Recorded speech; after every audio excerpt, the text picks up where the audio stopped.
Welcome to the Legacy Project podcast, where we explore the powerful process of preserving your life stories and family history. I'm your host, Don Fessenden, and today we're focusing on a timeless tradition that's becoming more important than ever: preserving oral histories for future generations. Before we had books, blogs, or digital records, we had voices.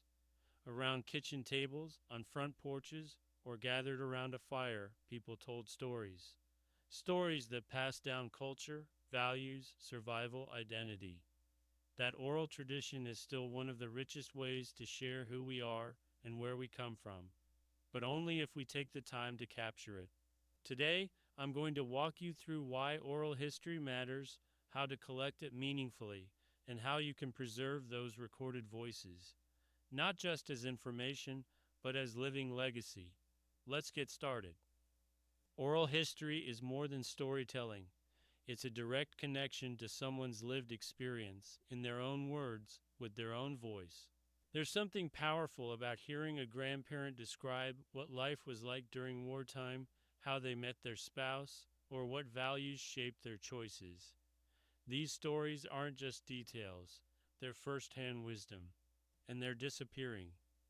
Each year, we lose elders whose memories were never recorded. That's why it's urgent and meaningful to start preserving these stories now. Oral histories fill in the gaps that documents and photos can't. They bring color to black and white facts. They give voice to generations who may not have left written records, but whose experiences shape the very foundations of our families and communities. If you're wondering where to start, think about the elders in your life: grandparents, great aunts and uncles, longtime neighbors, even parents who've seen the world change before their eyes. You don't have to start with someone famous or someone who's traveled the world. Every person has a story worth telling. And here's the key: don't wait for the perfect moment or for everything to be set up like a professional documentary. Just begin. Call them, visit them, bring a notebook, a recorder, or even just your phone. Ask if you can hear their story. Most people are honored to be asked. What they need is someone willing to listen. Now let's talk about the art of the interview. Good oral histories come from great listening and thoughtful questions. Start with open-ended questions like, can you tell me about your childhood home? What was a typical day like when you were young? What do you remember most about your parents or grandparents? What major world events do you remember living through? What are the proudest moments of your life? And then, let them talk. Don't rush. Be okay with silence. Sometimes the best stories come after a pause. You might also ask them to describe things that no longer exist: clothing styles, technology, foods, family rituals. These details bring their memories to life. Once the stories are flowing, you'll want to capture them clearly. The easiest way: use the tools you already have. A smartphone with a voice memo app works beautifully.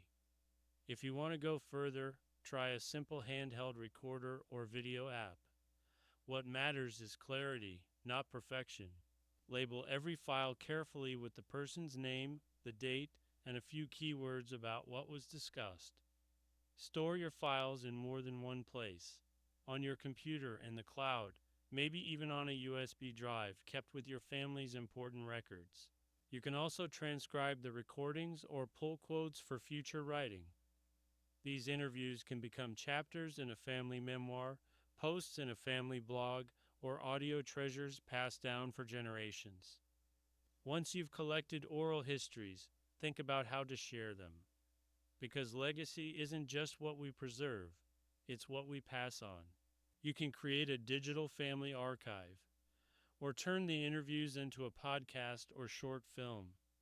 Some families create memory books or tribute albums with photos, quotes, and audio clips. One storyteller I worked with compiled interviews from her mother, grandmother, and great aunt into a legacy book for her grandchildren. It included recipes, wartime memories, love stories, and lessons on faith. That book became the most cherished item in her home. not because of how polished it was, but because it held the voices of her family. Your recordings don't have to be perfect, they just have to be true. That's what people will remember and treasure. As we close today's episode, I want to leave you with a challenge. Make the call. Reach out to someone in your family or community whose voice deserves to be heard. Ask one question. Record one answer. Start small, but start now. You have the chance to become a keeper of your family's legacy, to capture the stories that would otherwise fade, to give voice to generations, and preserve that voice for those who come next.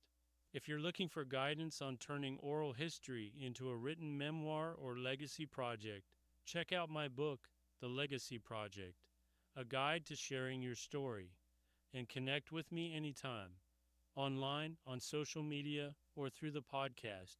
Thank you for joining me today on the Legacy Project podcast. The stories are out there. Go gather them. Start writing, start sharing, and leave your mark. I'll see you next time.